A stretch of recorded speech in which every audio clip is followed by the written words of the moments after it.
which brings new diplomatic, technical, and logistical challenges. Today I would like to give you an update on the logistical and diplomatic aspects of this search. The search and rescue operations have taken on a new international dimension. The search is still coordinated by Malaysia, but our partners have taken an increasing role in organizing and carrying out operations both within their own territory and also within agreed search sectors. My colleague, the Foreign Minister, Datuk Sri Anifah Aman, will give a more detailed statement on our diplomatic efforts at the moment. On the logistical front, over the past 24 hours, we have been working hard with other countries to narrow the search corridors. Our focus is on 4 tasks: gathering information from satellite surveillance, analysis of surveillance radar data, increasing air and surface assets, and increasing the number of technical and subject matter experts. On satellite surveillance, I cannot disclose who has what satellite capability, but I can confirm we have contacted every relevant country that has access to satellite data. On analysis of radar data, in the Southern Corridor, Australia and Indonesia have agreed to take the lead of their respective parts of the search corridor. In the Northern Corridor, China and Kazakhstan have agreed to lead in the search areas closest to their countries.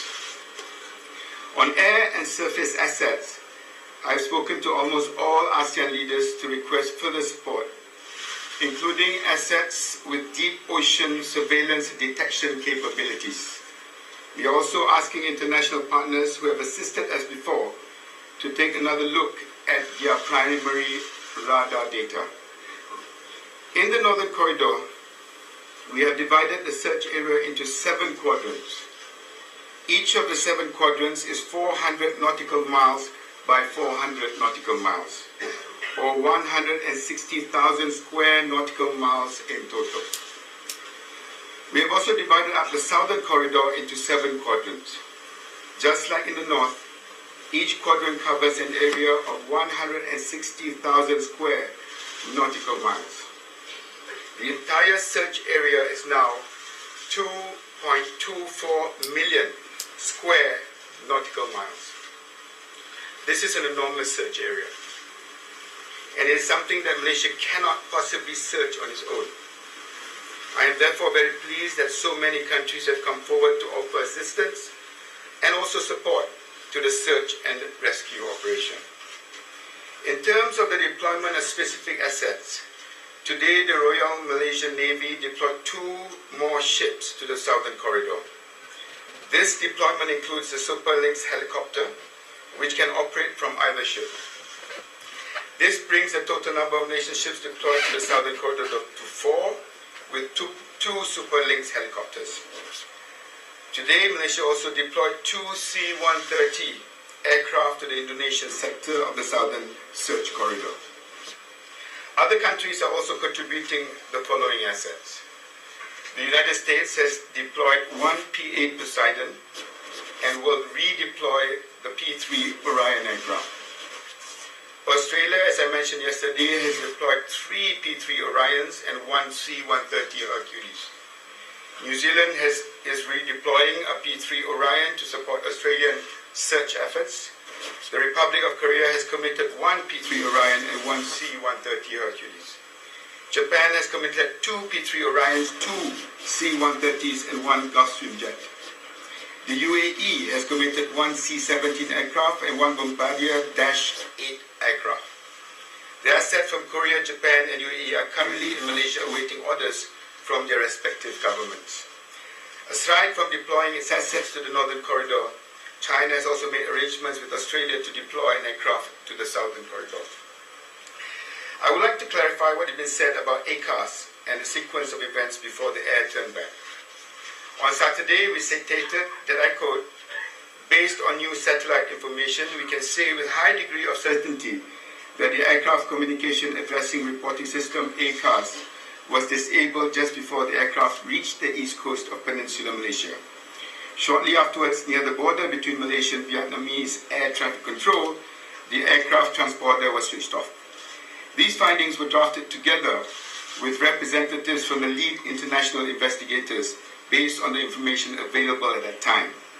Yesterday, Malaysian Airlines clarified that we cannot determine exactly what aircraft has been disabled, only that it occurred within a specific time range from 1:07 approximately when the aircraft reached the east coast of Peninsular Malaysia, and the last aircraft transmission occurred to 1:37, which was the next scheduled reporting time.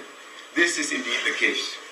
This does not change our belief, as stated, that up until the point at which it left military primary radar coverage, the aircraft's movements were consistent with deliberate action by someone on the plane. That remains the position of the investigating team. It is also important to recognize that the precise time aircraft was disabled has no bearing on the search and rescue operation. We know that the last known position of the plane, as confirmed by the international investigation teams, was in either the northern or the southern corridor, which is where our search and rescue efforts are focused. Our priority has always been to find the aircraft. I'm aware there's also a lot of interest in the Royal Malaysian Police investigation into the passengers and crew of MH370. I hope you understand that I cannot comment on the specifics of the investigation, which is still ongoing. I would also like to state that the search for MH370 is bigger than politics. I urge all Malaysians to put our differences aside and unite during this difficult time as we focus on finding the aircraft and the 239 people on board. The search for MH370 remains our top priority. We will continue to provide you with operational updates, including further information about assets being deployed as soon as they are available. In the last few days, we have been intensively contacting our friends across the search regions. The cooperation we saw in the first phase continues in this new phase. In fact, there's even more commitment to assist us in this much larger and more complex multinational operation. In the meantime, our thoughts remain with the families and friends of those on board. Thank you, Honorable Minister, on your statement. And now I request the pleasure of the Honorable Minister of Foreign Affairs to deliver his statement.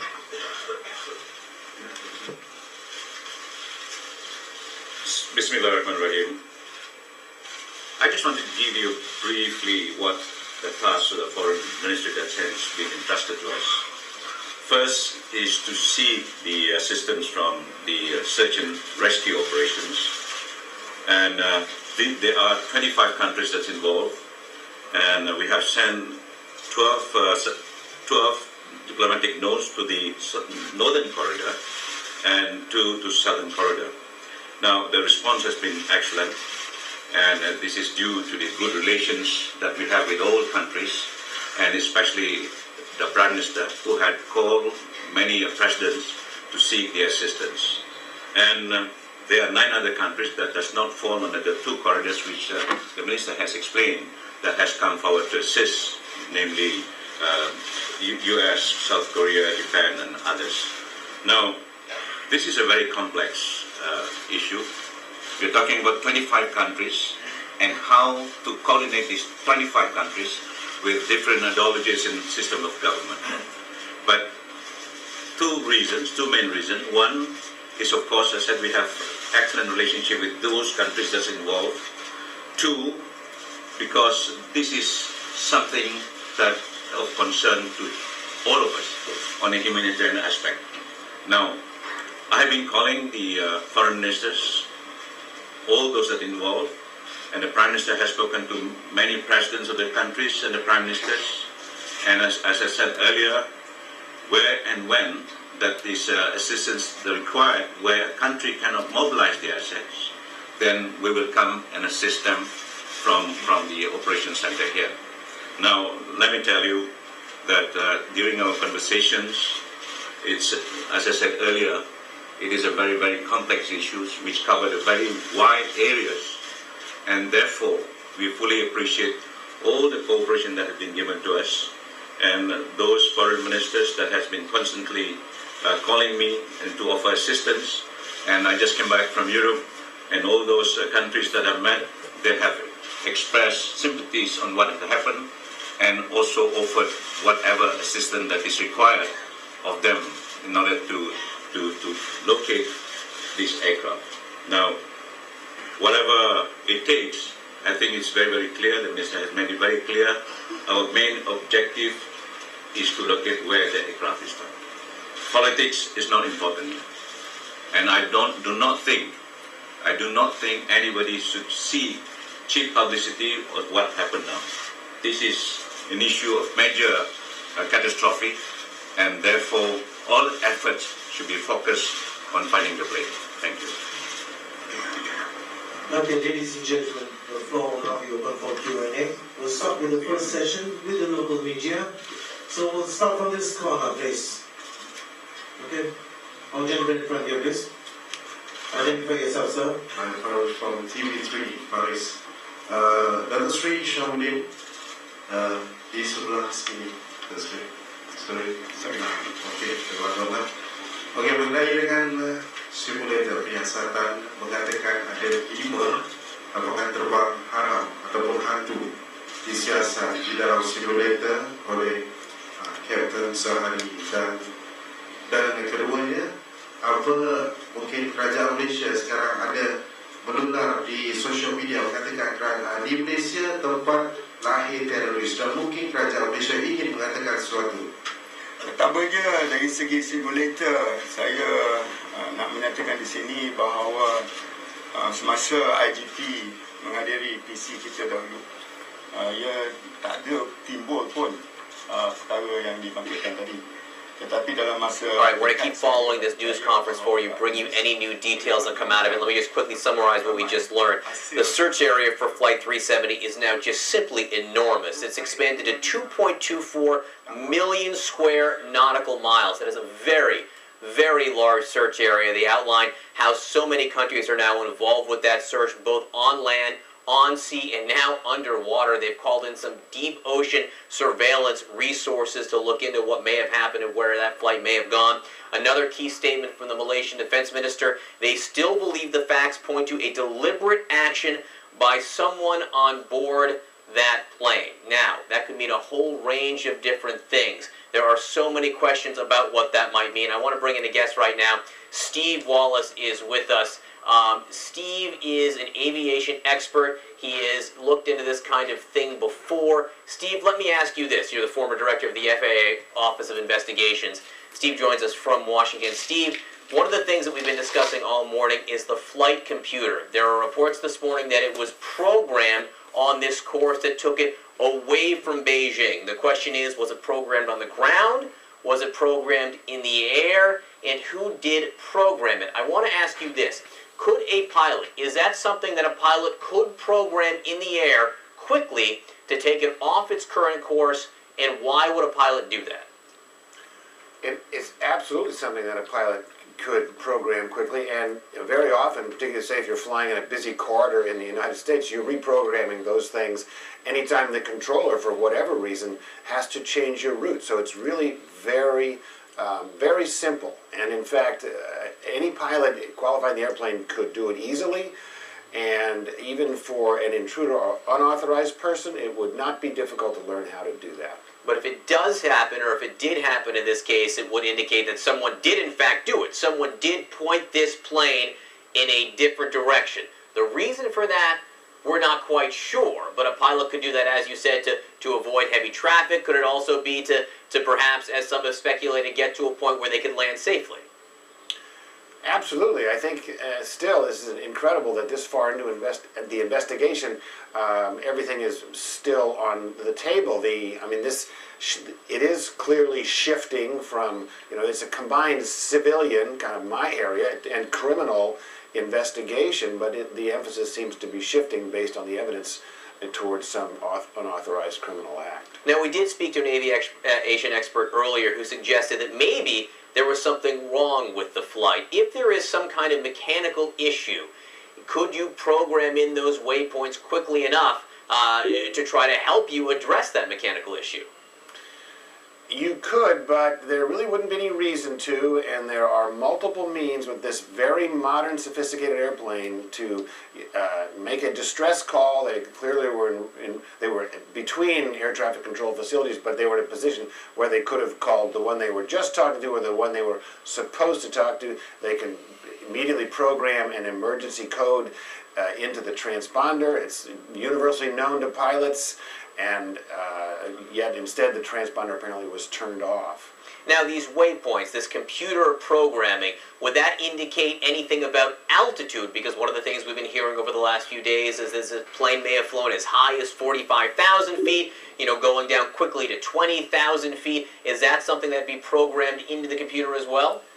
Well, it's separate from the waypoints, but you can just dial in another altitude, and a modern flight management system like this, you could say go to this altitude at this point. That is a bit more complicated. That requires real familiarity with the flight management system. But I don't put a lot of stock in these altitude reports, because if they are measured by a military radar that's designed to detect the position and altitude of an intruder, out near the end of its range, I'm not sure how much confidence we can have in those altitude reports. This airplane is certified only to fly to 43,000 feet, but it could clearly has the capability to fly a bit higher than that. Now, we just heard from the Malaysian defense minister, somewhat defensively, defending his nation's reordering of the timeline of what happened there. He said they now no longer can say that the ACAR system was turned off before the last point of vocal contact. They simply don't know if it was before or after, but it's very possible there was voice contact between the co-pilot